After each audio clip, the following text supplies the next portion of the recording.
மகிழ்வான வணக்கங்கள். இந்த நல்ல தருணத்திலே உங்களுக்காக இன்னைக்கு ஒரு விஷயத்தை பார்க்க போறோம். தீபத்துல பரிகாரத்துக்கு பலவிதமா கொடுக்கறாங்க. அப்படி அந்த தீபம் ஏத்துவதினாலே பலனும் பயனும் கிடைக்குமா? இது நிஜம்தானா, இல்லை இது ஒரு கற்பனையால் மனசாந்திக்காகவும் மன திருப்திக்காகவும் பரிகாரம் என்று வந்ததா? சரி, எதனால் தீபம் போட சொல்லுகிறார்கள் அப்படின்னு நம்ம யோசிக்கணும். நேரம் சரியில்லை, எத்தனையோ வித பிரச்சனைகள், எத்தனையோ வித தொல்லைகள். அதை போய் ஒரு ஞானியரையோ ஜோதிடரையோ அல்லது வேறு மாதிரி ஆன்மீக பயணத்தில் உள்ளவர்களையோ போய் கேட்கும் பொருட்டு இந்த கோயிலுக்கு சென்று இத்தனை தீபம் இந்த திதியிலே, இந்த கிழமையிலே, இந்த நட்சத்திரத்திலே, இந்த நேரத்திலே நீங்கள் போட்டு வந்தால் உங்களுக்கு சரியாகிவிடும் என்று சொல்வார்கள் இல்லையா? அப்போ அந்த சோதனையும் வேதனையும் பலவிதமான பிரச்சனைகளும் எங்கு வருகிறது, எதனால் வருகிறது என்றால் நிச்சயமாக சிந்திக்க வேண்டிய விஷயம் என்னவென்றால், கிரகத்தை தழுவிதான் ஒவ்வொரு மனிதனுக்கும் பிரச்சனைகள் வரும். இது ஜாதகத்தை வைத்து சோதிடத்தை வைத்து மட்டும் நிர்ணயிக்கப்படக்கூடாது.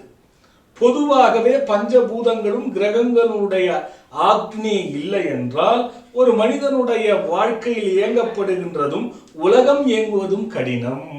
இப்ப சூரியன் இல்லைனா பிரச்சனை, சந்திரன் இல்லைனா பிரச்சனை. நமக்கு கண் இருந்தும் இருளாய் இருந்தால் குருடர்களாய் இருப்போம். அங்கே வெளிச்சம் இருந்தால் மட்டுமே அந்த கண் இருக்கிறது என்பதை நாம உணர முடியும், பார்க்க முடியும். அதுபோல இந்த கிரகங்கள் கெட்டதினால்தான் தீப வழிபாடை செய்யும் பொழுது இந்த கிரகங்களுடைய பிரச்சனைகளை அது குறைக்கும் என்றே அகஸ்திய கிரந்த சூத்திரம் முதல் கொண்டு, ஆபஸ்தம்ப சூத்திரம் முதல் கொண்டு, தேவாதி தேவ முனிவர்கள் முதல் கொண்டு, ரிஷிவர்க்கம் முதல் கொண்டு இதனை முன்பதாகவே வடிவமைத்திருக்கிறார்கள். உதாரணத்துக்கு, ஒரு வீட்டிலே இருள் அடர்ந்து கிடக்கிறது என்றால் ஒரு சிறு தீபம் ஏற்றினால் போதும். அந்த தீபம் அந்த இடத்திற்கு அற்புதமான வெளிச்சத்தை கொடுக்கும். அப்படி அந்த வெளிச்சத்தை கொடுப்பது இருளை அகற்றுகின்றது அல்லையா? இருள் போய் விடுகிறது, வெளிச்சம் வருகிறது. இதை மனதில் வச்சுக்கணும். இப்ப சூரியனால் ஒரு பிரச்சனை கிரக ரீதியாக ஒரு மனிதனுக்கு ஏற்படுமே ஆனால் அவனுக்கு தொழிலில் பிரச்சனை, பலவிதமான பண போக்குவரத்தில் பிரச்சனை, வேலை கிடைக்காமையால் இருக்கக்கூடிய பிரச்சனை, தகப்பன் வழியாக உள்ள பிரச்சனை, தகப்பனுக்கு உடலில் கேடு, மனதினுள் பயம், மறைந்த பயங்கள். உதாரணத்துக்கு இத்தனை இருக்கிறது. சூரியனுடைய கிரகம் ஒரு மனிதனுக்கு கெடுமை ஆனால் இத்தனை பிரச்சனைகளும் இருக்கிறது. அப்போ சூரியனை என்ன சொல்லப்படுகிறது? அவருக்கு ஒன்று என்றே எண்ணை நாம் ஒதுக்கி வைத்திருக்கிறோம்.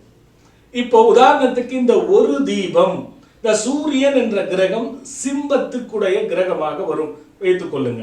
அப்படி சிம்பத்துக்கு வரும் பொழுது ஆண் கடவுளாக அதனை பாவித்து செய்ய வேண்டுமா? ஏன்னா அது அந்த சிம்பம் என்கிற வீடு ஆணோட வீடாகவும், சிம்பம் என்றதில் சூரியன் என்பது ஆண் கிரகங்களாகவும், சூரியனுக்கு தகப்பன் ஸ்தானமானதுனாலும் தகப்பன் சுவாமி என்று பெயர் பெற்ற முருகப்பெருமானுக்கும், சர்வ வினைகளையும் அறுக்க வல்லான் விநாயக பெருமானுக்கும், அந்த சூரியன் உதிக்கின்ற சூரியனுக்கும் நாம் பரிகாரங்கள் செய்வது வழக்கம். அதுபோல் 10 தீபம் எடுத்தாலும் ஒன்று என்றுதான் வரும், 100 தீபம் போட்டாலும் ஒன்று என்றுதான் வரும். எவரெவருக்கு சூரியன் எந்த அளவுக்கு பாதிப்பில் இருக்கிறதோ அந்த அளவுக்கு எண்ணிக்கையில் நாம் சூரியனுக்கு தீபம் இட்டு வந்தால் இந்த பிரச்சனையை யாருக்கு செய்யணும்? விநாயக பெருமானுக்கு, முருகப்பெருமானுக்கு. நாம் உதாரணத்துக்கு சொல்லுகின்றன, இது பல விதமான விஷயங்கள். இப்ப சந்திரன் எடுத்துக்கொண்டால் தாய், அப்பொழுது கடகத்தில் இருக்கக்கூடியது அந்த சந்திரனுக்கு அந்த கிரகத்தினுடைய தன்மை, அதாவது அதுதான் அவர்தான் கர்த்தா. இந்த சந்திரன் யார்? பெண் கிரகம். இந்த பெண் கிரகம் என்ன? 2 எண்ணை குறிக்கிறது. அப்ப 2 தீபம் போடுவது, 20 தீபம் போடுவது என்பது கணக்கிலே வைத்துக் கொள்ளலாம். இப்படி யாருக்கு எந்த கிரகங்கள் எதனால் பாதிக்கிறது என்பதை ஆய்வுகள் செய்து, நான் உதாரணத்துக்கு சூரியனுக்கு என்னென்ன நடக்கும்னு சொன்னது போல எல்லா கிரகங்களுக்கும் பிரச்சனைகள் நடக்கும், எல்லா விதமான பிரச்சனை நடக்கும். அப்ப கிரகத்தோட சூன்யம் என்றால் அது செவ்வாயும் சனியும் சேர்ந்தால் தான் சூன்யம், அல்லது செவ்வாய் சனியால் பார்க்கப்பட்டால் தான் சூன்யம். அந்த சூன்யத்தினால் பாதிக்கப்பட்டவர்கள் எத்தனை பேர் இருக்கிறீர்கள்? அப்போ செவ்வாய்க்குடைய 9 விளக்கும் சனீஸ்வரனுக்குடைய 8 விளக்கும் சேர்ந்து நாம் எங்கு போட்டால் அது பலனை அளிக்கும் என்பதை திறனாய்வு செய்து தீபமாக வழிபடும் பொழுது அந்த தீபத்தினுடைய சக்தி இருளை எப்படி அகற்றுகின்றதோ அதுபோல் நம் வினைகளையும் பாவங்களையும் சோதனைகளையும் துன்பங்களையும் அந்த தீப வழிபாடு தீப பரிகாரம் அகற்றிவிடும். இதுல ஒன்றும் மாற்று கருத்தே கிடையாது. ஆனால் என்ன விஷயம்னா, இதை சரியான திறனாய்வு செய்து நாம் அந்த தீபம் இடுவது நிச்சயமாக பலனை தரும் என்பதற்கு எத்தனையோ ஆதாரங்கள் இருக்கிறது. தீபஜோதி தரிசனம் பாருங்க, எதை நோக்கி நாம் தீபம் இட்டாலும் நெருப்பு மட்டும் மேல் நோக்கி தான் எரியும் என்பதை மனதிலே பதிய வைத்துக் கொள்ளுங்கள். கீழ் நோக்கி வரவே வராது. அதுபோல் உங்களுடைய வாழ்க்கையில் ஏற்படுகின்ற துன்பங்கள் அழிந்து இன்பச் சுவடுகள் இனிதாய் பெரும் முன்னோக்கி செல்லும் என்பதற்கு உதாரணமாக கிரகங்களின் சம்பந்தமாக தீபமும் சம்பந்தப்பட்டு வழிபாடுகளாகி நமக்கு விமோசனங்களை தருகிறது.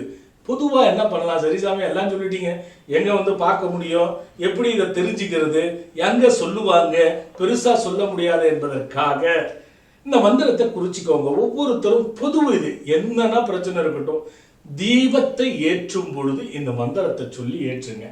இந்த மந்திரத்தை சொல்லி இப்ப கீழே வரும் பாருங்க.